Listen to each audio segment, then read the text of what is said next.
እኔ እዚህ ጋር ያለው አትዋሽም እያልኩ ነው። አንተ እኔ እዚህ ጋር ያለው ደግሞ እኔን አትጫነኝም ነው የምልህ። እዚህ አትጫነኝም ኖ አትዋሽም እያልኩ ነው። ስለዚህ አንተ ራሱ በስነ ስርዓት ማዳመጥ ከቻልክ አዳምጥ፣ ያለበለዚያ ምንም ችግር የለውም። አንተ ስላለ አይደለም እኛ የምንወያየው እስከዛሬ ድረስ መወያየቱ አቅም ስላለን የምንወያየው እንጂ አንተ ስላለ አይደለም የምንወያየው። ኤርሚያስ ሲያወራ ዝም ብለህ ልደት ሲያወራ እንትን ልትለኝ ልትጫነኝ አትችልም። ኤፍሬም ባለ ጊዜ ሲያወራ ዝም ብለህ ኤርሚ ኤችዲ ሲያወራ ልትጫነው አይገባም። እኛን እየተጫንከን እነሱን አልመቻለ ለፖለቲካ አልመቻለ ውይይቱን እንደማይቀበለኝ ያሳየኝ በግልጽ ነው። በግልጽ እንዳያችሁ በገድላት ድርሳናት ልወያየህ ብዬ እድሉን ሰጥቼው ምን አለ? የመጨረሻ ምክንያት ሲያቀርብ ይሄ ፈሪ ቤተክርስቲያን አፍ እንደማላቀቅ አይደለም። ፈሪ ነህ፣ ፈሪ። እዚህም በመዳን ጉዳይ ላይ ያሉ ርዕሶች ነገሩና እንወያያለን። ግን ኤርሚያስ በኮሆስት ያቀረብኩልን ውይይት አንተ ባቀረብከው ርዕስ ስለተቀበልኩት እባክህ የሁሉ ሰው እየሰማ ቀኑን እንድትነግረኝ በውስጥ እጠብቃለሁ። እዚሁ ልንገርህ።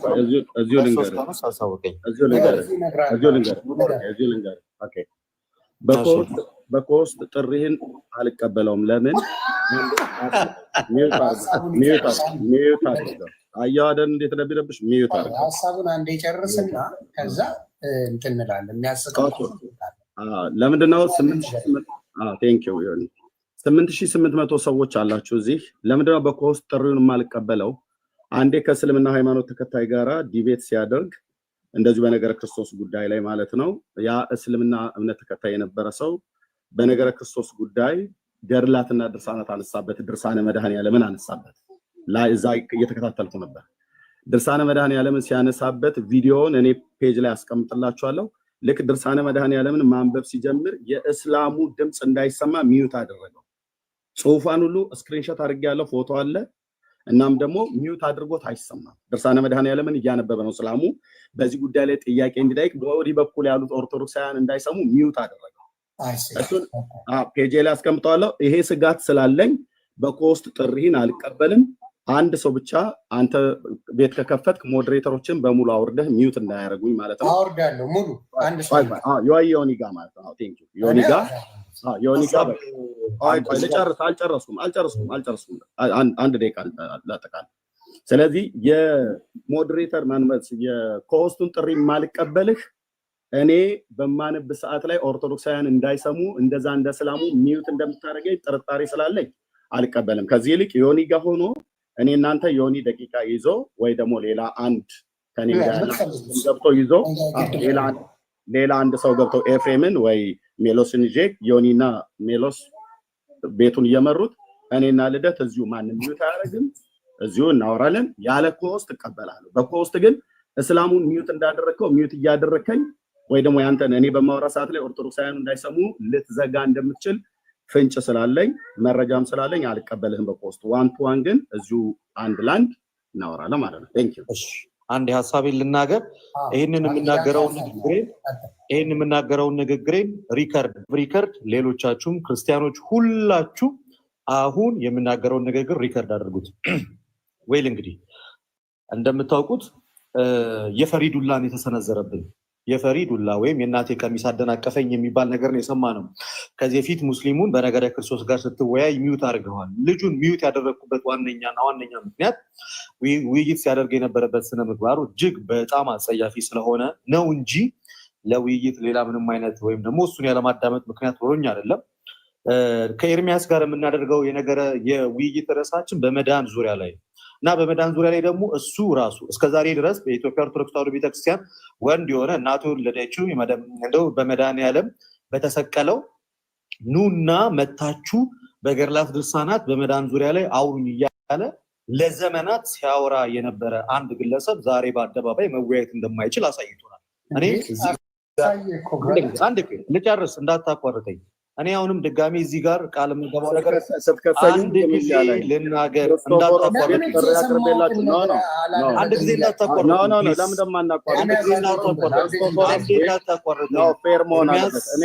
እንዳታቋርጠኝ።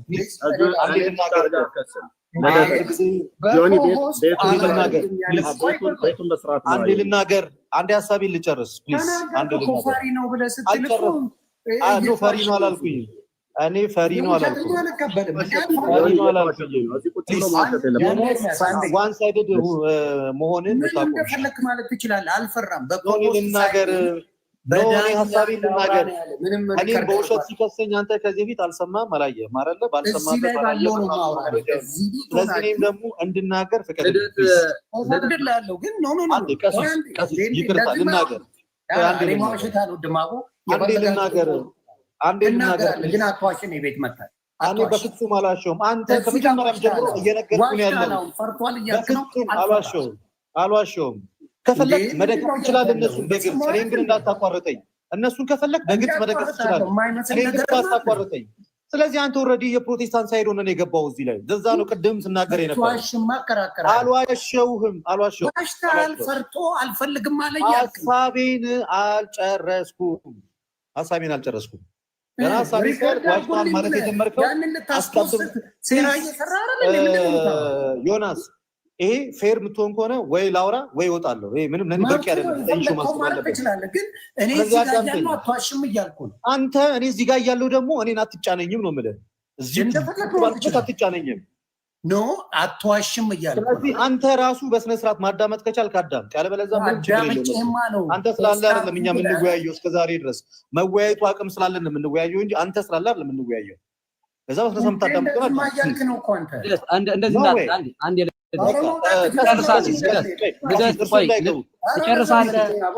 ባናቱ ይተክ የፈለግከው መሆን ትችላለህ። በቃ ወርዷል። ዮኒ ተወው፣ በቃ ወርዷል። ስለዚህ ምንድን ነው የሚያወራው? እዚህ ጋር ያሉ ቀሲስ እርሶ ይመስክሩልኝ። እዚህ ጋር እኔ አለ ቆይ መናገር ስላለብኝ መሄድ ትችላለህ የፈለግክበት። እዚህ ጋር ለምንድን ነው ያለው? እኔ ሌላ ሰው ሚውት ስታረግ ስላየው እኔ ጥርጣሬው ስላለኝ የኔ እንዳይሰማ በኮሆስት አልመጣም። ሰው ባለበት የትም ፔጅ ላይ ግን ተገናኝተን በፈለግከው ነገር እናወራለን ያለው እሱ ዋሽቶ ምን ይላል? ፈርቶኛል፣ ሪከርድ አድርጉ፣ እንደዚህ ማድረግ አይቻልም ብሎ ነው ያለው። ነው አትዋሽም። የፈለግከው መሆን ትችላለህ። ማነህ ኤርሚያስ ቢዋሽ ዋሽታል ብሏል። እዚህ ጋር ጥሬን ተቀብዬ እመጣለሁ። ዳኛ ግን ያስፈልገኛል። ሞዴሬቶች ለሁላችንም ታወርዳላችሁ። በአንድ ሰው እንነጋገር ነው ያለው። መችዋሽ እንቀጥል ይሆን? በቃ ወደ እንትን ሄድና ምክንያቱም ከታችን ሰው እየተከታተለ ስለሆነ እንቀጥልና አሁን የሚናገር ያልተናገሩ ራስ ትወያያለህ። ካልተወያየ ደግሞ እኛን እየተጫንክ ለነሱ ድል እየሰጠ የምትቆይበት ምንም አይነት ምክንያት አይኖርምም ሊኖርምም አልቻ እኔ ፐርሰናል አልፈቅድልህም።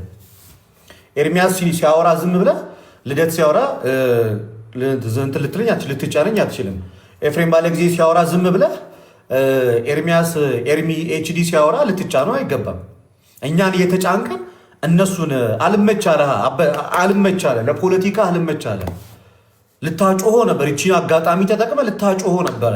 ይሲ እኔ አልለማመጥም፣ እንደሌላው ሰው እኔ አልለማመጥም። ቆይ ወይ እሺ እንደዚህ አልልም። ፊት ለፊት ነው የምነግርህ። ብታስወጣኝ እወጣለሁ፣ የራሴን ላይቭ እከፍታለሁ። አንተ ስላለ አይደለም ውይይት ምን ጀምረው አንተ አትመጡም ስላልከን አለ ውይይት የምናቆመው። ለዛ በዋነኝነት የገባውበትም ዋነኛ ምክንያት 10 ምናምን ሺህ ሰው ቁጭ ብሎ ስለ ቤተክርስቲያን መጥፎ ነገር ሲወራ ምንና እንዴት ማውራት እንዳለብን ለማሳየት ነው የገባሁት እንጂ የአንተ ቤት ለእኔ ለልደተ ቃል የሚመጥን ቤት ሆኖ አይደለም። ገና ከጅምሩ ሰኞ ሙስሊም፣ ማክሰኞ ፔንቴ፣ ሮብ ካቶሊክ፣ ሐሙስ ኤቲስት የምትሆን ሰውዬ፣ አቋም የሌለ ሰውዬ አንተን አክብሬ አይደለም እዛ ጋር የተቀመጥኩት፣ ኦዲየንሱን አክብሬ ነው። አንተ ጋር ተሰብስበው የመጡ ኦርቶዶክሳውያን ወንድሞችን አክብሬ ነው። በአንተ ቤት ቢሆንልህ ኦርቶዶክሱን አንገቱን እያነቅ ለፔንቴ ውድ ልትሰጥና ሌላ ስራ ልታሰራ በፍጹም አይሆንም። አላዳምጥህም። እኔ የተቅለሰለስኩ አላወራም። አንተ ቤት አልሰድብህም፣ አላንጓጥጥህም። ግን ልክ ግን ፊት ለፊት እነግርሃለሁ። ወደዛ ወደዚህ ሳልን ዋሸህ ይለኛል እንዴ? ኤርሚያስ አበበ ወይንም ቀለመወርቅ ዛሬ በግልጽ ነው ውይይቱን እንደማይቀበለኝ ያሳየኝ በግልጽ ነው። በግልጽ እንዳያችሁ በገድላት ድርሳናት ልወያየህ በዬ እድሉን ሰጥቼው ምን አለ? የመጨረሻ ምክንያት ሲያቀርብ ይህ ፈሪ ቤተክርስቲያን አፍ እንደማላቀቅ አይደለም። ፈሪ ነህ፣ ፈሪ ተርመዝመዝ እዛው ውስጥ ለውስጥ ወይ እንደ ወንዶቹ ገብታ አትወያይ። ፈሪ ሚዩት ያደርገኛል፣ ምን ያደርገኛል? የፈሪ ዱላ እዚሁ እነ ሜሎስ እነ ኤፍሬም በከበውኝ አንተ ቤት ወጥቼ ይወያያለሁ። ወንድ ከሆን እናት ከወለደችህ መጽሐፍ ቅዱስ እገልጣለሁ ምትል ከሆነ ግባ፣ በኮህ ውስጥ ጠብቀሃለሁ። ግባ። በኮንቴነር ጭነ መምጣት ትችላለህ። ገድልህን በኮንቴነር ቁጭ ብዬ እኔ አወያይሃለሁ። ፈሪ ደፍረህ አገባም። አንተ አላቅህም እንዴ? ጥግ ድረስ ነው ማቀህ። መቼም ክርስቲያኖች ፊት መተህ አትወያይም። አንተ ያኛውም ዮናስ ተብዬው ስርዓትህን አድርግ። ኦርቶዶክስን ለፖለቲካ መነገጃ ማድረግ አትችልም። እዛ ገብታችሁ የምታወሩም ሰዎች ጥንቃቄ እያደረጋችሁ አውሩ። ስንደፈር አታስደፍሩን። መቅለስለስ አያስፈልግም። ምን ያደረግን? አያበላን፣ አያጠጣን። ኦርቶዶክስ እሱ እኛን ስለደገፈና ዝቅ ስላደረገን ከፍ አትል ዝቅ አትል። ኦርቶዶክስ ናት። አቋሟ አቋም ነው። ትምህርቷ ትምህርት ነው። እሱ ስለደገፈን ስላልደገፈን የሚቀየር የሚለውጡንም ነገር የለም። ማሽሞንመን ምናምን ነገር አያስፈልግም። ፊት ለፊት መናገር ያለብን ፊት ለፊት እናገራል። ቢያስወጣ ከቤተክርስቲያን አይደለም ያባረረ፣ ከእሱ ቤት ነው እንጂ የምትወርደው። ከገስት ቢያባረረ ከቤተክርስቲያን አትባረር። ወይ ደግሞ ከሆነ ቦታ የምትበላበት የምትጠጣበትን አይዘጋብህ። በስነስርዓት መናገር ነው መናገር ያለብንም በስነስርዓት። ሲጫነን በፍጹም አያስፈልግም። እኔ ከፈለኩኝ ወጥቼ ኮላቤን ከፍታለሁ። 2000 ሰው መጥቶ ይሰማኛል። እንደዚህ አይነት ነገር አያስፈልግም።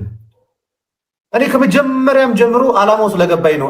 ልክ ሲጫነን አፋፉን ብለው እኛ ጋር ሲሆን እንዲህ ነው ኢየሱስን ብትሰብክማ ቤተክርስቲያኒቷ ምናምን እያለና ጸጥ ብዬ ልሰማው ነው። ቤተክርስቲያንን ሲያንቋሽሽ እንደዚህ አይነት ቀልድ የለም። ኤርሚያስ ተብዬው ሁለተኛ ቤተክርስቲያን በዚህ ወጣ ገርል እንደዚህ ወጥቶ ስትል ልንሰማ አልፈልግም። የመጨረሻ አማራጭ በገድላትና ድርሳናት እኔ ለደተቃል እወያይሃለሁ ብዬ ይኸው በጎህ ውስጥ ግባ። እኔም በራሴ ቤት አንተም በራሴ ቤት። እኔ ክርስቶስ አይለመነኛ አንተን ሚውት ካደረግኩ በውይይቱ ፈሪ ቦቆ ሀካ ሰላም ነው እንደማችሁ ዲያቆን የቪዲዮ አክፍቸፍ እንዴት ነው ዛሬ? እንዴት እከፍታለሁ ማለት ነገሩ ወደ ትንሽ እንዳይዞር ስላሰገው ትንሽ እያልኩ በቅርብ ያለው አንተ ነህ። አረ በብራዘር ማቀልልም ትላለህ። ባለና መጣች ዲያቆን ሰላም አይገባም። እኔ ልብሱን ይሌ ነው እንዲያማረው አይ ዶንት ኖ ዋይ እኔ ትንሽ ጎላለ ይቅርታ ነው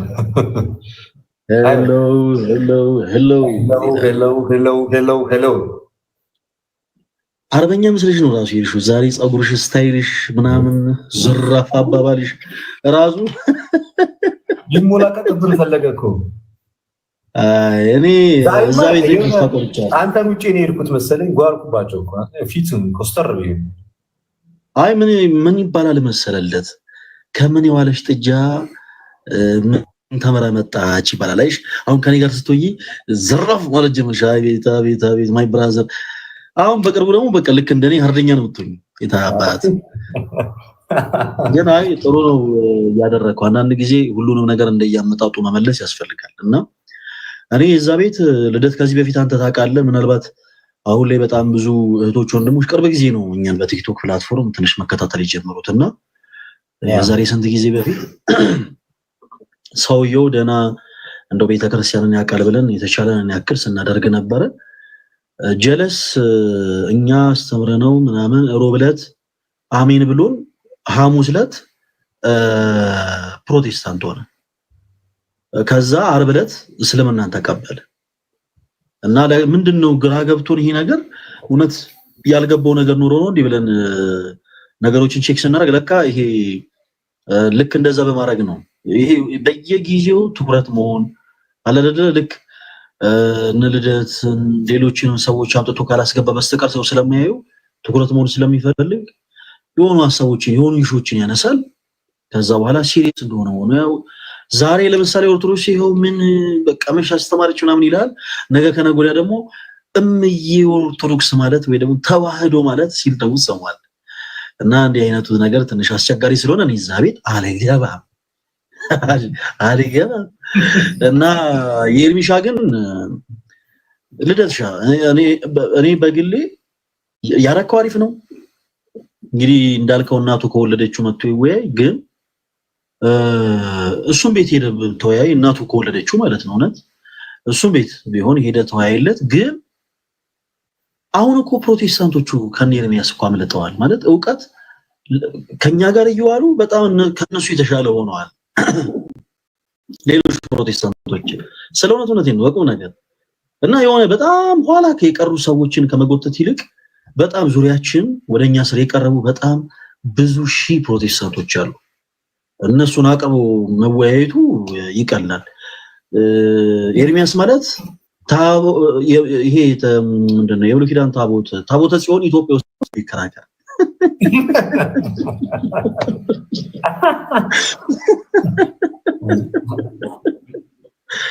እና ተዋቸው እባክህ።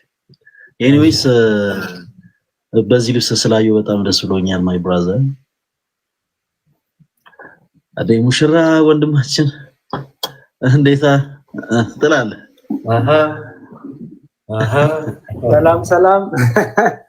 ሰላም እንዴት ናችሁ እናንተ? ዙር ብሎ ያልተመለከተ የመጀመሪያው ሙሽራ አንተ እስክና ከዛ ያሬዶ ላጥ ጭራሽ አላናገረንም ሁላ ወይ ላጥ እኔ ነኝ የማቆላጥ ያልኩበት ምክንያት እኔ አስከፍቼዋለሁ። ወደ አሜሪካ እኮ አይደለም ላጥ ያለ ወደ 40 ምንጭ እኮ ነው ያልኩህ። አዘማኝ እሱ ድረስ መምጣት ፈልጋችሁ ነበር እንዴ? ኧረ ተው እንዴት ናችሁ? ሰላም ለእናንተ ይሁን። እንኳን ደህና መጣ። እግዚአብሔር ይመስገን። በድንገት ሳናስበው ውይይት ተወያየን ዛሬና ያው ኤፍሬም ወንድማችን የታወቀ ነው። ኤኒዌይስ ሀሳቦች የተነሱት ላይ እንደ ከተሰበሰበው ወደ 2000 ምናምን ሰው አለ። አይገስ አንዳንድ ነገሮችን መመለስ ያለብን ነገር ካለ የተነሱ ላይ እነሱን ብንመልስ መልካም ነው ብዬ አስባለሁ። በተለይ ድንግል ማርያም ከኔ የተለየች አይደለችም፣ ከኛ የተለየ ጸጋ የላትም እና ደግሞ ከሴቶች መካከል የሚለው ሴቶችን ብቻ ነው የሚወክለው። ከሴቶች ይላል ሴቶችን ብቻ ነው። ድንግል ማርያም ከፍጥረት ሁሉ ልዩ ናት፣ የተመረጠች ናት፣ የተቀደሰች ናት የሚለውን ትምህርት አይቀበሉትም ፕሮቴስታንቶች። ምክንያቱም ከሴቶች መካከል ነው የሚለው። ይሄ በጣም ያው መጀመሪያ አይደለም ኤፍሬም፣ በእርግጥ ብዙዎችም እንደዚህ ያምናሉ። ይሄ ከሴቶች መካከል ነው እንጂ የሚለው እሱም እንዲያው ከሴቶችም እዛው ካሉ ሴቶች ማለታቸው ነው ይላሉ። እዛው ካሉ እዛው እስራኤል ሀገር ካሉ በመንደር ውስጥ አጠገብ ካሉ ሴቶች ማለት ነው እንጂ ከዓለም ሴቶችም አይደለም የሚሉ ፕሮቴስታንቶች አሉና አይ ቲንክ እሱን ነገር ብታነሱት ጥሩ ነው ብዬ አስባለሁ። ድንግል ማርያም ጴንጤዎቹ እንደሚያምኑት ከሴቶች ብቻ ነው ክብሯ ከፍ ያለ የተለየችው ወይስ ከፍጥረት ሁሉ ነው? ወንዶችን አይጠቀልልም ወይ ደግሞ ፍጥረት የተባለው ወንድና ሴት አይጠቀልልም ወይ? ሰው ሲባል መቼም ወንድና ሴትን ስለሆነ ማለት ነው። እሱንም ብታነሱት ደስ ይለኛል። በተረፈ ድንግል ማርያም እንደኔ ናት። የድንግል ማርያም ጸጋም የኔም ጸጋ ነው። የድንግል ማርያም መመረጥም የኔ መመረጥ ነው። በቃ አንድ ነን፣ ምንም ልዩነት የለንም የሚለውም ንግግር የሁሉ ጴንጤዎች አይደለም። በእርግጥ በፓስተር ደረጃ ያሉ ለድንግል ማርያም ልዩ እንደሆነች ክብርት እንደሆነች ከፍጥረት ሁሉ ልዩ እንደሆነች ንጹህ እንደሆነች ሁሉ ፓስተሮች ይመሰክራሉ። እነ ኤፍሬም እና ወይ ሌሎች የኤፍሬም ወንድሞችና በዙሪያ ያሉ ግን በዚህ ሀሳብ አይስማሙ እና እሱ ላይም ሀሳብ እንድሰጡ እፈልጋለሁ። ሌላው ቤዛ የሚለውን ትርጓሜም እንድናየው ያስፈልጋል። እኛ ኢየሱስ ክርስቶስ ቤዛ ስንና ድንግል ማርያምን ቤዛ ስንል ድንግል ማርያም ብቻ አይደለም፣ ቅዱሳን ራሱ ቤዛ ይባላሉ። ሙሴ ቤዛ ተብሎ፣ ገንዘብ ቤዛ ተብሎ፣ ጫማ ቤዛ ተብሎ ቅዱሳን ቤዛ መባላቸው ምን ይደንቃል? እና ቤዛ ሲባል ምን ማለት ነው? ኦኬ ቤዛ ሲባል ምን ማለት ነው የሚለውንም አይ ቲንክ በደንብ ማብራት ይፈልጋል። የመጨረሻው ብፁዕ አባታችን የተናገሩት ትምህርት ስህተት ነው፣ የቤተክርስቲያን ትምህርት አይደለም። ከዛ በኋላ ግን ይቅርታ የጠየቁትን ይቅርታ ጠይቀው የገለጹበትን መንገድ ጴንጤዎቹ ይቀበሉታል ነው። እሱ ምን የሚለው ራሳቸው ምን አሉ? ማርያም ለልጇን ቤዛ ናት አሉ። አዎ ቤዛ ናት ድንግል ማርያም አሉ። ይህን ይቀበሉታል ጴንጤዎቹ። የመጀመሪያውን በተሰት የተነገረውን ነገር ከተቀበሉ አርመው የተናገሩትን ነገር ለምን አይቃወሙም? እንደዛ ከሆነ እና ይሄ ዝም ብሎ ድራማ የመስራት የሆነ ነገር አጋጣሚ ተገኘና ይሄን ነገር በቃ በደንብ አድርገን እናውርንት ምንድነው በጣም አድርገን እናፋፍመው አይነት ነገር ነው እንጂ አሁን የተናገሩትን ይስማሙበታል ጴንጤዎቹ። ምክንያቱም እዛ ላይ አንዳቸውም ብፁዕ አባታችን አሁን ደግሞ ተሳሳቱ ያለ ብፁዕ አባታችን እንኳን አይሉም። ኦኬ ግን አባታችን ሳስተዋል ያለ ጴንጤ አላየውም። ምክንያቱም አሁን እዚህ ላይ አርመውት ድንግል ማርያም ለልጇም ራሱ ቤዛ ናት ብሏል። አንድ ጴንጤ ግን እዚህ ላይ ቪዲዮ የሰራ አላየውም። ተቃውሞ ማለት ነው። ሀሳባቸውን የሚደግፍ ነገር መስሎ ሲታያቸው ያን ሰው መደገፍ፣ ሀሳባቸውን የማይደግፍ ነገር ያ ሰው ሲናገር ደግሞ ዝም ማለት ይሄ ዝም ድራማ ነው። እና አይ ቲንክ ይሄንን ብታነሱት ጥሩ ይመስለኛል። እና ራእይ ላይ የተጠቀሰችው ሴት ማናት? ያ ወንድ ልጅ የወለደችው ዘንዶ ያሳደዳት ሴት ማናት? ጽዮን ናት አለኝ እንትና ኤፍሬም። እና እውነት ጽዮን ናት ወይ? ዘፍጥረት ላይ የተነገረው በሴቲቱ የተባለው ለማን ያች ሴት የተባለችው? ይሄ ሁሉ ያልተመለሰ ጥያቄ ነው። እና እሱንም ብትነካኩ ደስ ይለኛል። እግዚአብሔር ይስጥልኝ።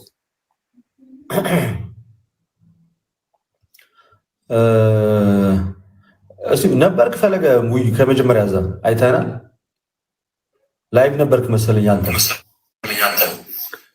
ማለት እኔ ከሁላችሁም ምንም የምማረው መንፈሳዊ ነገር ስለሌለ ብዙ አላያችሁ። ግን ምንድነው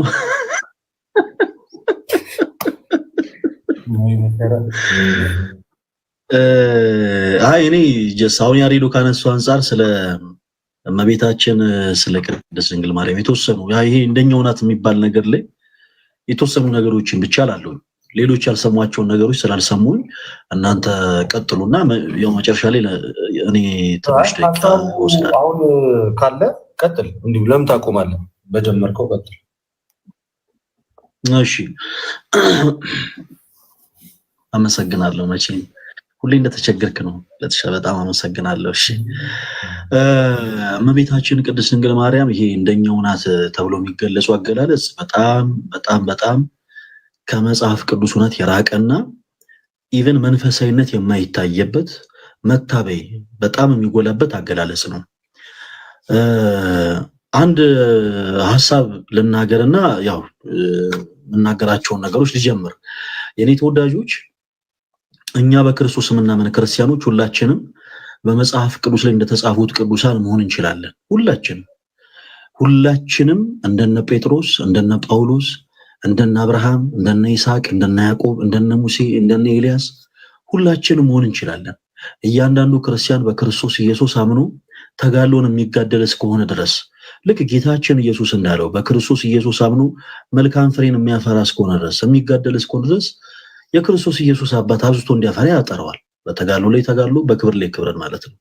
እና እያንዳንዱ ክርስቲያን እንደ ጴጥሮስ፣ እንደ ጳውሎስ፣ እንደነ ቶማስ፣ እንደነ ማርቆስ፣ እንደነ ሉቃስ፣ እንደነ ዮሐንስ፣ እንደ ሌሎችም ቅዱሳን ሁሉም መሆን ይችላል። እንደነ ገብረ መንፈስ ቅዱስ፣ እንደነ አቡነ ተክለ ሃይማኖት፣ እንደነ ክርስቶስ ሰምራ፣ እንደነ ቅድስት አርሴማ ሁሉም ሰው መሆን ይችላል።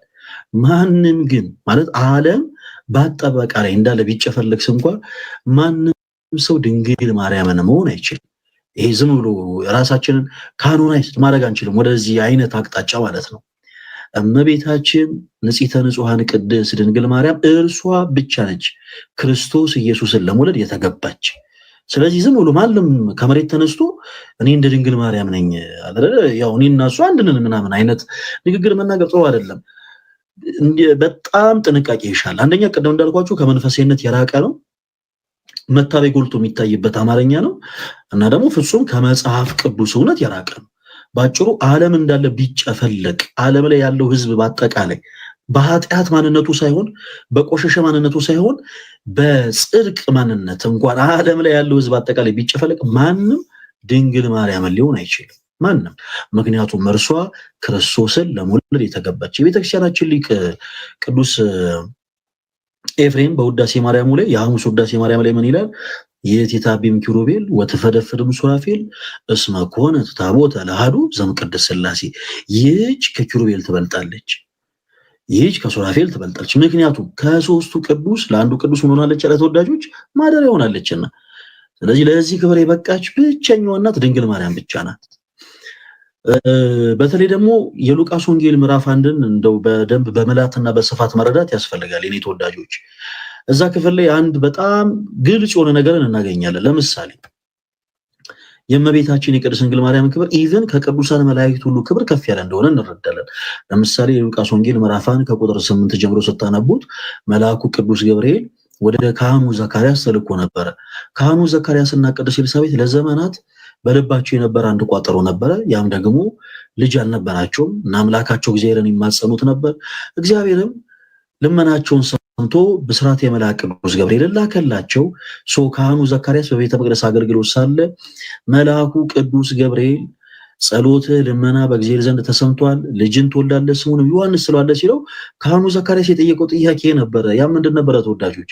እኔ አረጋዊ ነኝ፣ ባለቤቴ ቅድስት ኤልሳቤጥም ደግሞ የመውለጃ ጊዜ አልፏል። ስለዚህ እንዴት ሆኖ ነው ልጅ ልንወልድ የምንችለው ብሎ ነበረ የጠየቀው። ይህንን ጥያቄ ለመልአኩ ባቀረበ ጊዜ መልአኩ ቅዱስ ገብርኤል ምላሹ ምንድን ነበረ ተወዳጆች? እኔ በእግዚአብሔር ፊት የምቆም መልአክ ሆኜ ሳለ ነገሬን አላመንክምና እስከዛው ድረስ ዲዳ ሆነህ ትኖራለህ።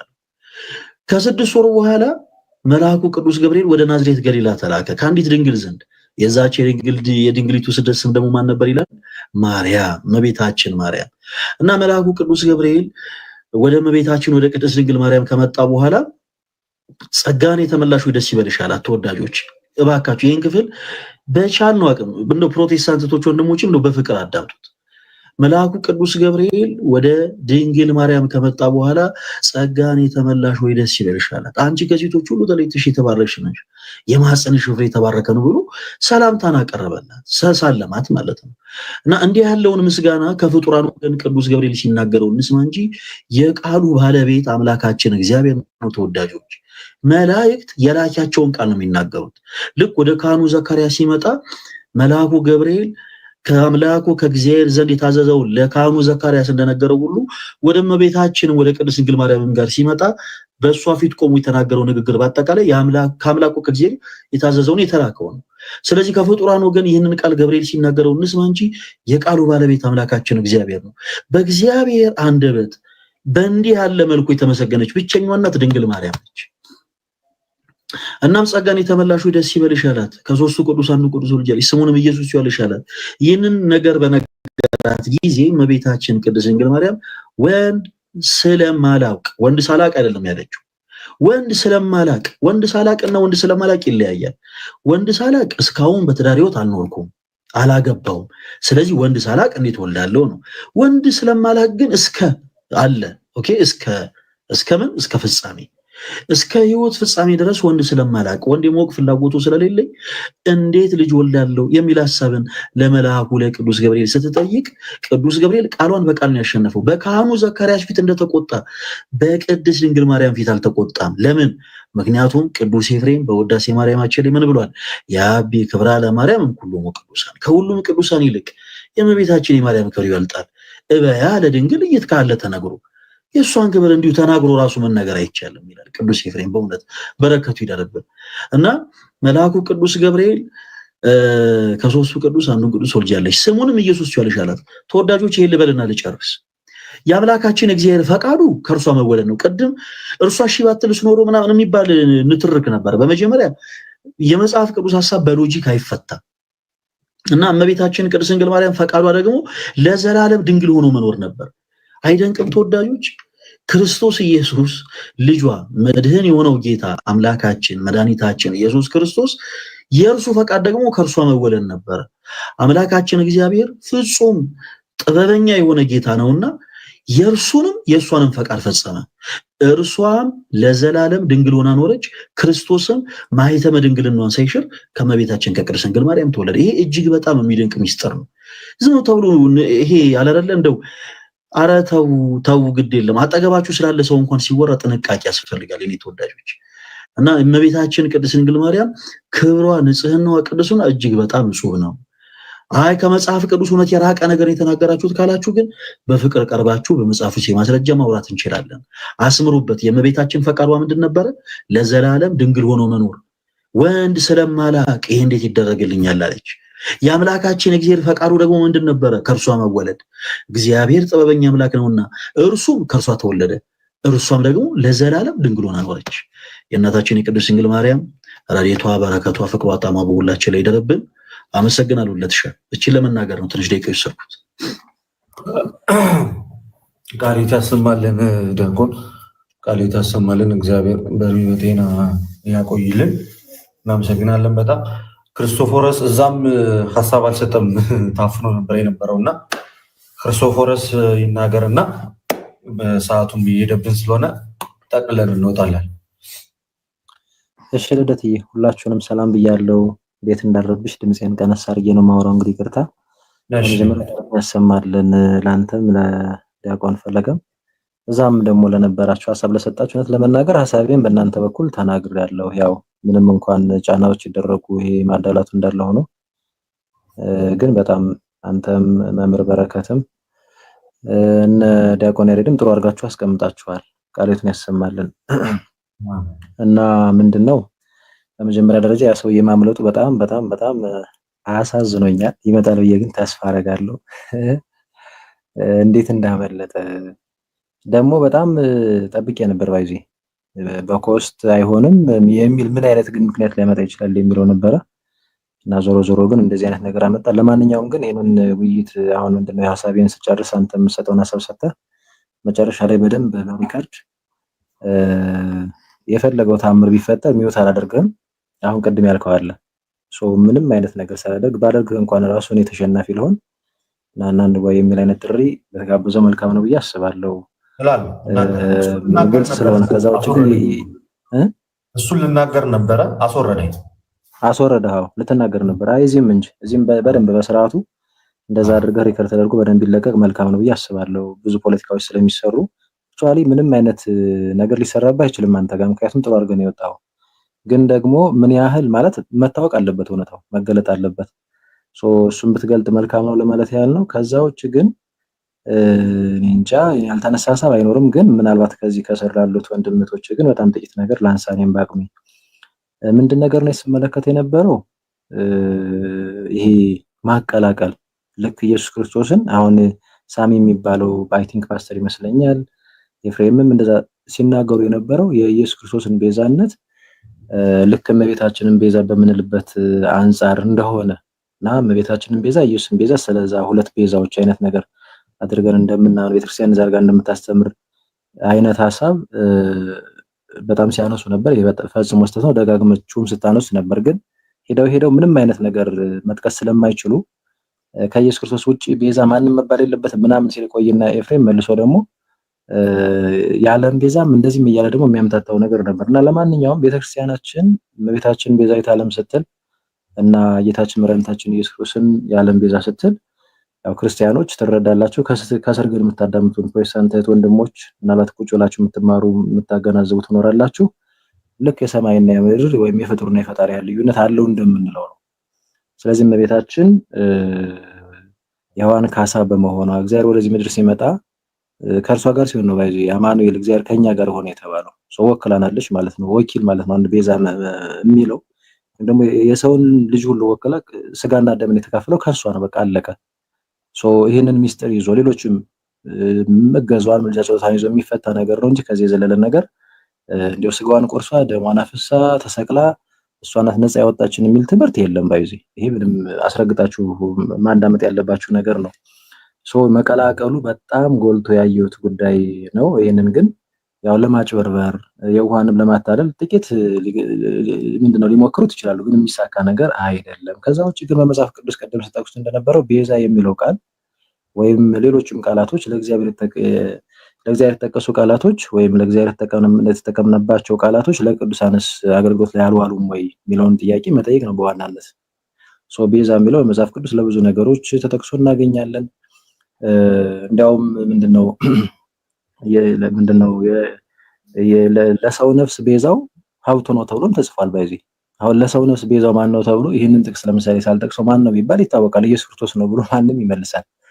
ግን መጽሐፈ ምሳሌ ምዕራፍ 21 ቁጥር 8 ላይ ለሰው ነፍስ ቤዛው ሀብቱ ነው ተብሎ ተቀምጧል። አይጋጭብንም፣ ኮንቴክስት አለው። ኦኬ። ስለዚህ ተረጋግታችኋል፣ ተመቻታችኋል የሚለውን የጌታን ቃል ይዘን ለተራበ ብናበላ ለተጠማ ብናጠጣ በዛ ምክንያት ክርስቶስ ይቅር እንደሚለን መናገር ነው።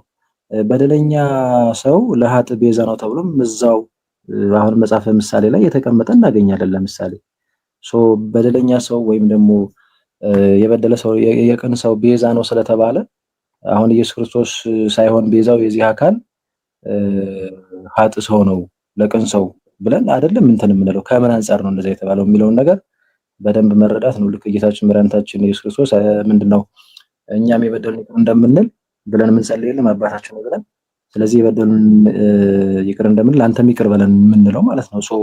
የበደሉን ይቅር ስንል ክርስቶስም ደግሞ ይቅር እንደሚለን መናገር ነው። ከዚህ የተለየ ትርጉም አይኖረውም በጣም ባጭሩ ማለት ነው። ምንድነው አንድን ቃል ለጌታ ስንጠቀምና ለሆነ ፍጡር ለሆነ አካል ስንጠቀም ቤዛም ይሁን መድኃኒትም ይሁን የዓለም ብርሃንም ይሁን ኢቭን አምላክ እንኳን ራሱ የሚለውን ማለት ነው። ቅድም መምህር በረከት ሲያነሱት ነበር መዝሙር 82 ላይ እና ዮሐንስ ወንጌል ምዕራፍ 10 ቁጥር 34 ላይ ስትመለከቱ ቅዱሳን አምላኮች ወይም አማልክት ተብለዋል።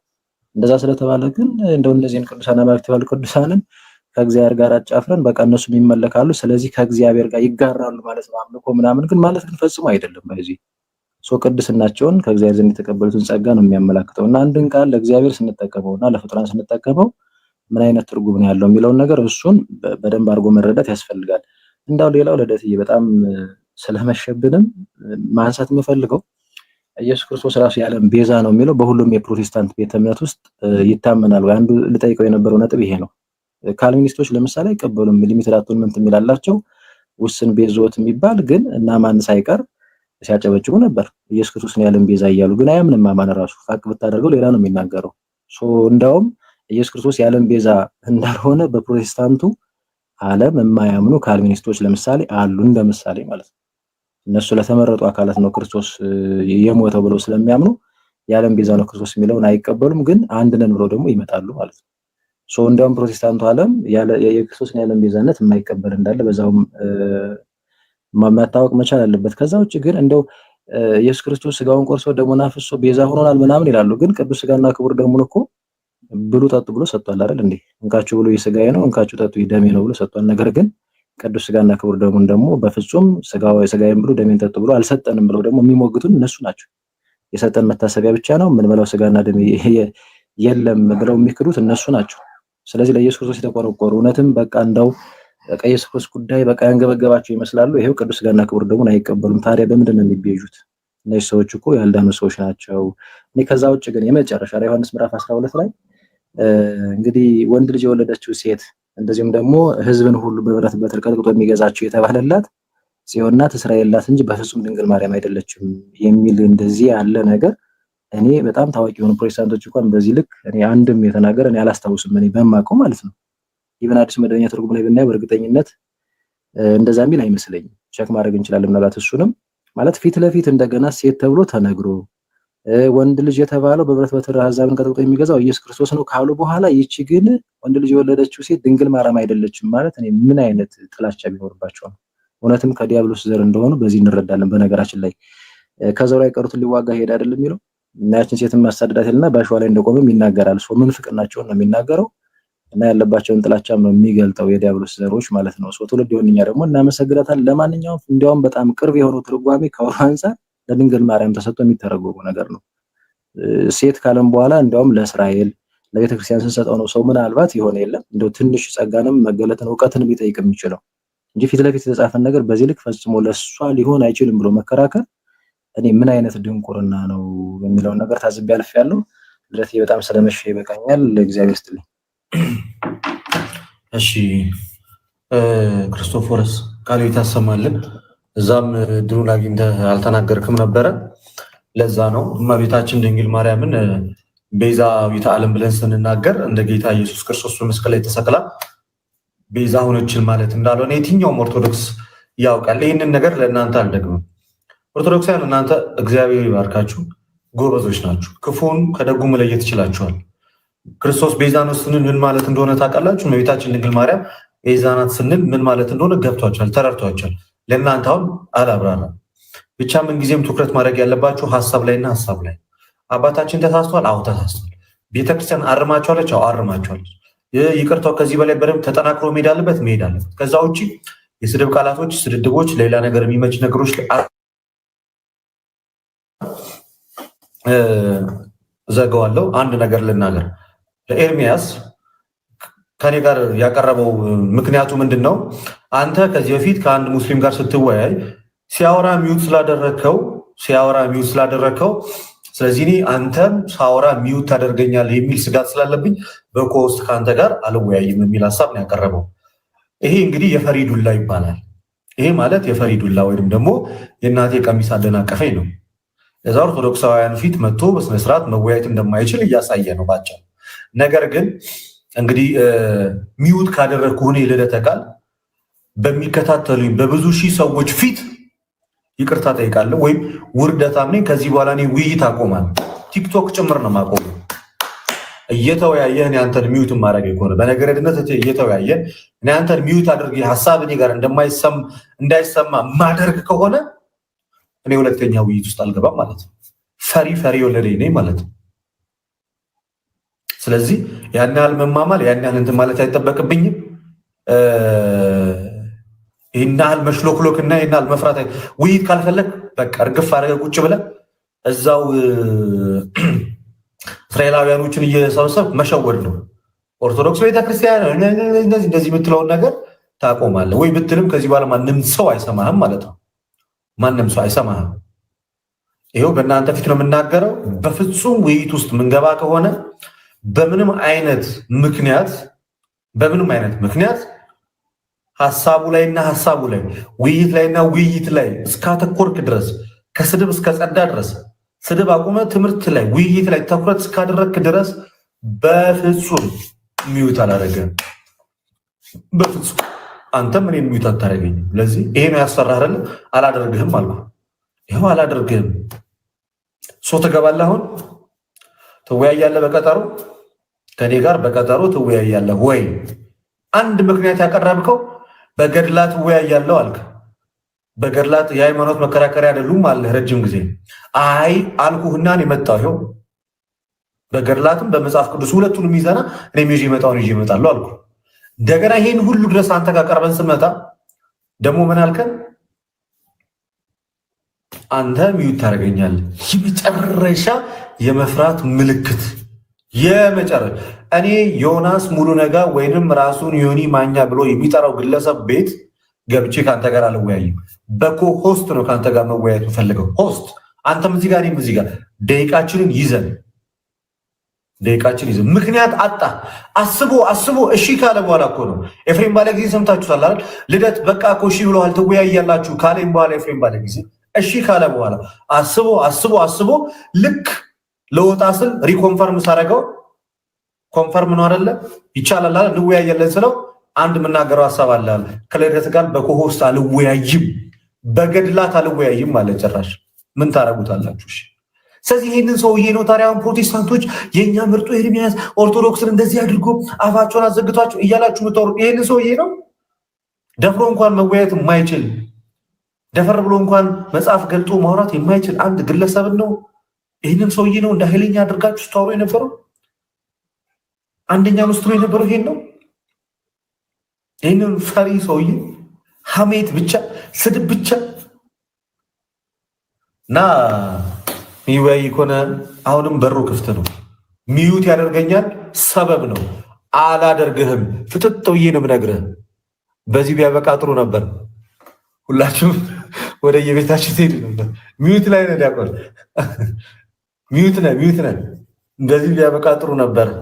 ሁላችሁም ወደ ቤታችሁ ትሄዱ ነበር። ፍጥጥ ብዬ ነው የምነግርህ። እንተኛ፣ በቃ እንዝጋ። ሰላም ደሩልኝ ዲያቆን፣ ሁላችሁንም ወዳችኋለሁ፣ አመሰግናለሁ። ሰላም እግዚአብሔር ሁላችሁ ጋር ይሁን። ሰላም ደሩሽ። ሚዩት አያደርግህም በሉት። እሺ ኤርሚያስን ባያችሁት ቁጥር ልደት ሚዩት አያደርግህም ተወያይ፣ ልደት ሚዩት አያደርግህም ተወያይ፣ ልደት ሚዩት አያደርግህም በሉት። በየላይቡ እየገባችሁ ሁላችሁም አሳይመንት ነው። ልደት ሚዩት አያደርግህም ተወያይ፣ ልደት ሚዩት አያደርግህም ተወያይ በሉት። በየገባችሁበት እረፍት እንድትነሱት ነው ፈልገው ረፍት እንድትነሱት ሆነ። ቀሲስ ዲበኩሉ በስተመጨረሻ ለወጣ ስለ አንድ ቁጥር ጻፉልኝ። እርሶ ጋር በዚህ ሰዓት ከቀኑ 10 ሰዓት ነው፣ 4 ሰዓት ከሩብ እኛ ጋር ደግሞ ቢሆንም አባት እንግዲህ አባት ከመጡ ግዴታ በቢጫ ነው የገባችሁት ሁለታችሁም፣ የተጽዕኖ ፈጣሪውም አንተም እኔም ቢጫ ቀይሬ ነው የመጣሁኝ። የክርስቶፎሮስም ቢጫ ነው። ያው ዛሬ የፈለገ ናት ይህን ዲዛይን የሰራችልን ቤዛ ትባላለች። ቆንጆ አድርጋ ያለበሰችኝ እሷ ናት። ቪዲዮም ትለቃለች፣ ትመለከቱታላችሁ ክርስቲያኖች። ማስታወቂያውን ግን ቤዛ የለም እኔ ነኝ የሰራሁላት አለህ እንዴ? ልደት ከኢየሱስ ውጭ ቤዛ የለም እየተባለ ቤዛ ፈለገ ስም ማብራራት አለበት። እህት ቤዛ ናት እንግዲህ እና እግዚአብሔር ይባርክ ሁላችሁንም። አይ እየወጣችሁ ከሆነ ምንም ችግር የለውም። ግን አይ ዶንት ኖ የትኛው የት ላይ እንደጀመራችሁት አላውቅም። እኔ ከቤተክርስቲያን እየተመለስኩኝ መንገድ ላይ ነው የሰማሁትና ጥሩ ውይይት አድርጋችኋል። በተለይ ልደት ስትናገር ብዙም አልሰማሁህም። የሆነ ሆኖ ግን አጀንዳውን ያው የሰጡን እነማን እንደሆኑ ስለምናቅ እንደው እንትን ማለትም አስፈላጊ አይደለም። የሆነ ሆኖ ግን ተብራርቷል በደንብ። ይሄ መነሳቱ አንዳንድ አከራካሪ የሚመስሉ ፕሮቴስታንት እንደሚታወቀው የሚያደርገው ምንድነው? ማደናበር ነው፣ ማደናገር ነው። ትምህርት የላቸውም፣ መሰረት የላቸውም። ማሳሳት እና ሰውን ያለ እምነት ማስቀረት ፓጋን። መጨረሻ ላይ በነገራችን ላይ አማኝ መሆን ማድረግ አይደለም ፕሮቴስታንቱ የሚፈልገው፣ አማኝ ማድረግ ሳይሆን ያለ እምነት ማስቀረት ነው። ማስረጃ አለን። አውሮፓን ብትመለከቱት ፓጋኖች ነው የሞሉት። ልጁ ጴንጤ የሆነ በማይታይበት ድረስ ደርሷል ማለት ነው። ባለፈው መለኮታዊ መገለጥ ብሎ መስቀል አደባባይ ላይ ያ የኛ ከበሩ በእኛ ከበሩ እና በእኛ ጸናጽል በእኛ መቋሚያ ይዘውት የሚወጡት አተው የሚያሳዩት አተው ተውሰው ይዘውት የሄዱትን ከበሩ ያሳዩት ሰው ከ150 በላይ ቸርቾችን ዘግቶ ነው እዚያ ሄደው። ኦኬ ሶ ኢትዮጵያም ሲሄድ ሊዘጋ የሄደ ነው። አጠቃላይ እኔ ማለት የምፈልገው በዚህ ጉዳይ ላይ እመቤታችን የኃጥአን ቤዛ ናት ትላላችሁ። እንደው በጣም የሚገርም እኮ ነው። ኃጥእ የጻድቅ ቤዛ ነው፣ በደለኛም የቅን ሰው ቤዛ ነው ይላል መጽሐፈ ምሳሌ ምዕራፍ 21 ቁጥር 18 ላይ። ኃጥእ እንኳ ቤዛ ተብሏል። እኔ ይህንን ራሱ እንዴት መገመት ራሱ ማሰብ ራሱ ፕሮቴስታንቱ ይህንን ራሱ መጠየቅ እንዴት ያቅተዋል? ኃጥእ ለጻድቅ ቤዛ ነው ተብሏል። የጻድቅ ቤዛ ነው ኃጥእ ነው የተባለው። ልብ አድርጉ፣ ቅዱሱ አይደለም ወይም ጻድቅ አይደለም የተባለው። ኃጥእ የጻድቅ ቤዛ ነው ተብሎ ተጽፏል በመጽሐፍ ቅዱስ ውስጥ። ጫማ ቤዛ ተብሎ ተጠርቷል። እመቤታችን ስትባል ለምንድን ነው የጫማው ጉዳይ ያላመመው ፕሮቴስታንቱ? ለምንድን ነው ሙሴ ቤዛ ሲባል ያላመመው? ለምንድን ነው ሀገር ቤዛ ሲባል ያላመመው? እመቤታችን ስትባል ግን ዘንዶ ይቆጣል። እውነቱ እሱ ነው። በቃ ዘንዶ ይቆጣል፣ ይነጫነጫል። ምክንያቱም ዘንዶው የነከሳቸው በኑፋቄ ጠምዝዞ በጅራቱ ኑፋቄ ጠምዝዞ የያዘው ትውልድ አለ። ስለዚህ የሴቲቱ ዘር ክርስቶስ ደግሞ የቤተ ክርስቲያን ራስ የሆነው ክርስቶስ ደግሞ ይሄንን ዘንዶውን ይቀጠቅጠዋል። ዘንዶ ይቆጣል። በማን ላይ? በሴቲቱ ላይ። ሰው የሚሆነው እንደዛ ነው። ኃጥእ ለጻድቅ ቤዛ ነው ሲባል ልብ አድርጉ። ይሄ ኮሽን የማያደርግ ትውልድ ቤዛ ምን ማለት ነው ብሎ የማይጠይቅ ኢቭን እንኳን መጽሐፍ ቅዱስ መዝገበ ቃላታቸውን እንኳን የጋራ መጽሐፍ ቅዱሳችንን እንኳን መዝገበ ቃላት አለቃ ኪዳነ ወልድ ክፍሌን ይተዋቸው ገንዘብ የህይወት ቤዛ ነው ብሎ ራሱ መጽሐፈ ምሳሌ 13:8 ይጠቅሳል። ስለዚህ ፕሮቴስታንቲዝም ማለት እንደ ቁርአን በ16ኛው መቶ ክፍለ ዘመን መሐመድ እንደዋሻው ከሰማይ ዱብ ያለ የኑፋቄ ትምህርት ነው። በነገራችን ላይ ቀደምም እዚያ ቤት ተናግሬዋለሁ፣ ገብቼ ነበር። ቤዛ ሁሉ ዓለም የዓለም ሁሉ ቤዛ ኢየሱስ ነው እንጂ ድንግል ማርያም አትባልም አሉ። አዎ የዓለም ሁሉ ቤዛ ኢየሱስ ክርስቶስ ነው፣ መድኃኔ ዓለም ቤዛ ሁሉ ዓለም ብላ የልደት ዕለት የምትዘምር በዜማም ጭምር የምታመሰግን ቅዱስ ቤተክርስቲያን ናት። እኔ የምጠይቃቸው ግን ለመሆኑ ክርስቶስን ቤዛ ዓለም ብለው ያምናሉ እንዴ ፕሮቴስታንቱ? ለተወሰኑ ሰዎች አይደለም እንዴ ቤዛ ነው የሚሉት? ውስን ቤዛዎትን አይደለም እንዴ የሚቀበሉት? የመድኃኒዓለም ቤዛነት ይቀበላሉ ወይ? ሲጀመር አይቀበሉም። ለተመረጡ ሴሌክት ለሆኑ ሰዎች ነው የሞተው ቤዛ የሆነው ብለው ነው እኮ የሚያምኑ። ኦኬ ክርስቶስን ራሱ የዓለም ቤዛ ነው መች ብለው ያምናሉ። ሂደው ለምን ጆን ካልቪን አባታቸው ፋዘር አባት አለን የሚሉት ሉተርንና ጆን ካልቪንን ነው። ሂደው ይጠይቁት እስኪ። ቤዛ አይ ክርስቶስ እኮ የሞተው ለዓለም ቤዛ ሆኖ አይደለም ለተመረጡ ሰዎች ነው ብሎ ይነግራችኋል። ሂድና አንብቡት እዛ። እንኳን ድንግል ማርያምን ትክክል ናችሁ እናንተ እንኳን ድንግል ማርያምን ቤዛ ዊተ ኩሉ ዓለም ልትሏት መድኃኒ ዓለምን ራሱ ቤዛ ኩሉ ዓለም አትሉትም እኮ እናንተ። ኦኬ ቤዛ ኩሉ ብላችሁ አትጠሩትም። ለተመረጡ ሰዎች ነው ቤዛ የሆነው ብላችሁ ነው የምታምኑ። ይሄንን የሚሉ ሰዎች የመጡና ግን ሴቲቱ ላይ ሲሆን ይነጫነጫሉ። ኦኬ የሆነው ነገር ያ ነው። ማጠቃለያ ሁሉ ጊዜ መጠየቅ የምፈልገው ፕሮቴስታንቱን ዓለም የምጠይቀዋችሁ ነገር አንድ ነገር አለ። እውነቴን እንደምነግራችሁ መድኃኒ ዓለም ቤዛ ዓለም ነው ብትሉት ድንግል ማርያምን ቤዛዊተ ዓለም ብትሏት አምናችሁ ካልተጠመቃችሁ በራሳችሁ ህይወት የላችሁ። ያመነ የተጠመቀ ብቻ ነው የሚድነው። ቅዱስ ቁርባን የዘላለም ህይወት ነው። ቅዱስ ቁርባን ካልተቀበላችሁ ህይወት በራሳችሁ የላችሁ። ስጋዬን የበላ ደሜን የጠጣ የዘላለም ህይወት አለው፣ እኔ በእርሱ እኖራለሁ እሱም በእኔ ነው የሚለው። ይሄንን ቅዱስ ቁርባን ተሰብስበው ጥምቀትን ተሰብስበው ቢያጠምቁ እንኳን ጥምቀታቸው የገበሬ ጥምቀት ወይንም ያልተማረ የጨዋ ጥምቀት ነው የሚሆነው፣ ሻወር ነው የሚሆነው። ለምን ዊዛውት አፖስቶሊክ ሴክሽን ምንም አይነት ጥምቀትም አይሰራም፣ ቅዱስ ቁርባንም አይሰራም፣ ምንም ነገር አይሰራም። ጌታ ሐዋርያትን መርጧል። ሐዋርያት ደቀ መዛሙርቶቻችን እንዲያጠምቁ መርጠዋል። ካህናት ተመርጠው ስልጣነ ክህነት ስልጣነ መንፈስ ቅዱስን የተቀበሉ እንጂ የሚያጠምቁት ድንገት የባዮሎጂ ተማሪ ደሞዙ ሲያጥረው ይሄድና ፓስተር ሆኖ የተወሰኑ ሰዎች ታጠመቀ ሻወር ነው የወሰድከው ያለ ክህነት። ምክንያቱም እስከ 16ኛው ዘመን ዘመን ቤተክርስቲያን የተነበረች ሉተርን እንኳን ጳጳስ ነው እንዳይሉት ጳጳስ አይደለም ያፈረሰ መነኩሴ ነው። ቆቡ ሲከብደው ስለዚህ የሌለ ነገር ከመጽሐፍ ቅዱስ አንጣ ይሉናል። አምስቱ ሶላዎች አንዱ መጽሐፍ ቅዱስ ውስጥ አለ። ኦኬ ጸጋ ብቻ የሚል መጽሐፍ ቅዱስ ውስጥ አለ? የለም።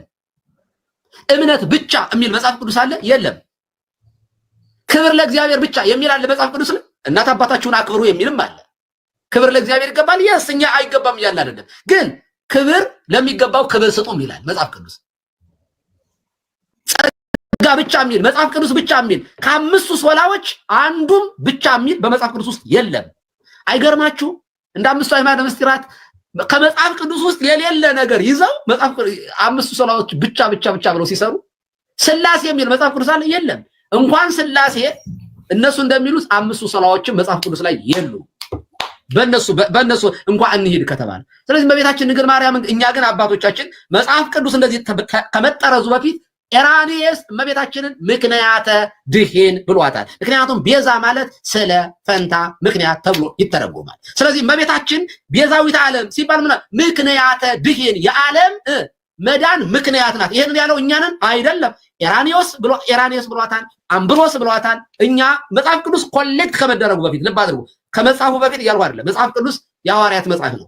ከሐዋርያት በኋላ እነ ጳውሎስ የጻፉት ነው። ግን ከመሰብሰቡና ጥራዙ ከመጠረዙ በፊት በ130 ዓመት የነበረው የፖሊካርፕ ተማሪ የነበረው ዮሐንስ ደቀ መዝሙር የመንፈስ የልጅ ልጁ የሆነ ኤራኒስ ምክንያተ ድኂን ይላታል እመቤታችን።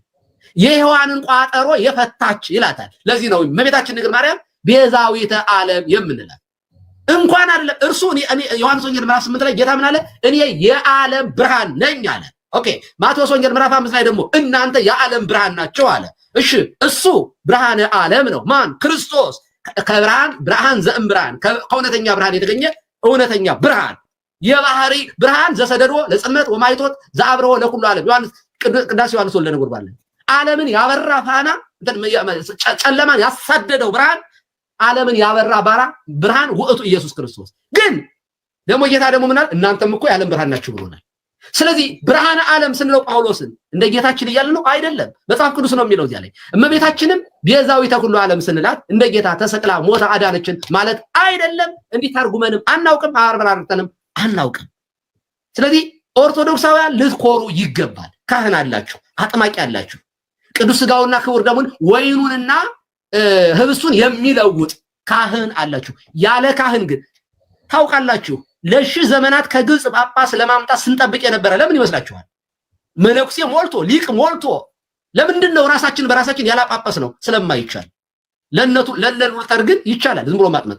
እኛ ግን የጌታችን የመድኃኒታችን የኢየሱስ ክርስቶስ ቤተክርስቲያን ክህነት ከሌለ ጥምቀት ስለሌለ ክህነት ከሌለ ቅዱስ ቁርባን ስለሌለ ጥምቀትም የሚያጠምቁ ካህናትን ጠብቀን ከማርቆስ ጀምሮ ክህነት ያለን አጥማቂ ያለን ሰዎች ነን። በዚህ ፕራውድ ልትሆኑ ይችላል። ስለዚህ ፕሮቴስታንቱ ዓለም አይድንም፣ ምክንያቱም ያመነ የተጠመቀ ይድናል ስለሆነ የሚለው መጽሐፍ አጥማቂ ደግሞ ካህን ሐዋርያ ብቻ ነው።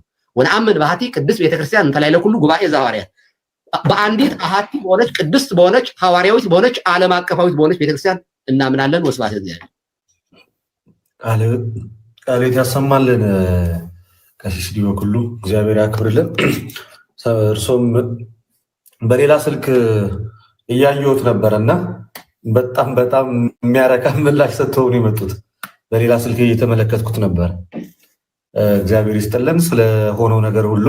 ወላዲተ አምላክ ንጽሕተ ንጹሐን ቅድስተ ቅዱሳን ድንግል ማርያም አቁራሪተ መዓት ሰዓሊተ ምሕረት ምልጃዋ ጸሎቷ አይለየን፣ ዛሬም ከልጆቿ ጋር ይሁን። አባታችን እድሜ ከጤና ጋር ያድልልን። በጣም አድርገን እናመሰግናለን ቀሲስ። አሜን። ጸሎት እናርግ። ጸሎት እናርግና እንጨርስና እንውጣ። እሺ ቀሲስ። በስመ አብ ወወልድ ወመንፈስ ቅዱስ አሐዱ አምላክ አሜን። ዘላለም ሥላሴ አምላካችን እግዚአብሔር ሆይ እናመሰግንሃለን፣ እናከብርሃለን፣ እንወድሃለን። ክብር፣ ምስጋና፣ ውዳሴ፣ አምልኮ ላንተ ይሁን። ይህንን ጊዜ ስለሰጠህን እናመሰግንሃለን። ቸርነትህን ስላበዛሃልን፣ አንደበታችንን ስላቀናሃልን፣ ስለ አንተ እንድንመሰክር ቤዛ ዓለም ክርስቶስ ሆይ እንድንመሰክር ስለወደድክ ስለፈቀድክ ክብር ምስጋና ላንተ ይሁን። በሰማይ በምድር ምሕረትህ ቸርነትህ የመላ እንዲሁም በምድር ምሕረትህ በዝቶልናል፣ ቸርነትህ በዝቶልናልና እናመሰግንሃለን። የቤዛዊት ዓለም ቅድስት ድንግል ማርያም ረድኤቷ በረከቷ ቃል ኪዳኗ ጸሎቷ ከሁላችን ጋር ይሁን። የቅዱሳን መላእክት ተራዳኢነት የአበው ድል የማትነሳ ረድኤታቸው ጥርጥር የሌለባት ተዋሕዶ እምነታቸው ከኛ ጋር ትሁን። አቡነ ዘበሰማያት ይትቀደስ ስምከ ትምጻእ መንግሥትከ ወይኩን ፈቃድከ በከመ በሰማይ ከማሁ በምድር ሲሳየነ ዘለለ ዕለትነ ሀበነ ዮም ህድግ ለነ አበሳነ ወጌጋየነ ከመ ንሕነኒ ንህድግ ለዘአበሰ ለነ ኢታብአነ እግዚኦ ውስተ መንሱት አላ አድኅነነ ወባልሐነ ኩሉ እኩይ እስመ ዚአከ ይእቲ መንግሥት ኃይል ወስብሐት ለዓለመ ዓለም። በሰላመ ቅዱስ ገብርኤል መልአክ ኦ እግዝእትየ ማርያም ሰላማዊ ሰላም ለኪ ድንግል በህሊናኪ ወድንግል በስጋኪ እምእግዚአብሔር ጸባኦት ሰላም ለኪ ቡርክት አንቲ እማንስ ወቡሩክ ፍሬ ከርስኪ ተፈሥሒ ፍሥሕት ኦ ምልዕተ ጸጋ እግዚአብሔር ምስሌኪ ሰአሊ ወጸልይ ለነ ምሕረተ ሀበ ፍቁር ወልድኪ ኢየሱስ ክርስቶስ ከመ ይስረይ ለነ ኃጣውኢነ ተማኅፀነ ብኪ ቃለ እግዚአብሔር አብይ ኦ ተወካፌ ንስሐ ወስራይ ኃጢአት ኢየሱስ ክርስቶስ ስረይ ኃጢአትየ ወኃጢአተ ኩሉ ሕዝብከ የማይሰራ ኃጢአት እግዚአብሔር ይፍታ። ክርስቶስ ተንሥአ እሙታን በአብይ ኃይሉ ስልጣን አሰሮ ለሰይጣን አግዓዞ ለአዳም ሰላም ሆነ። ሆነ። ሰላም ጤና ይስጥልኝ።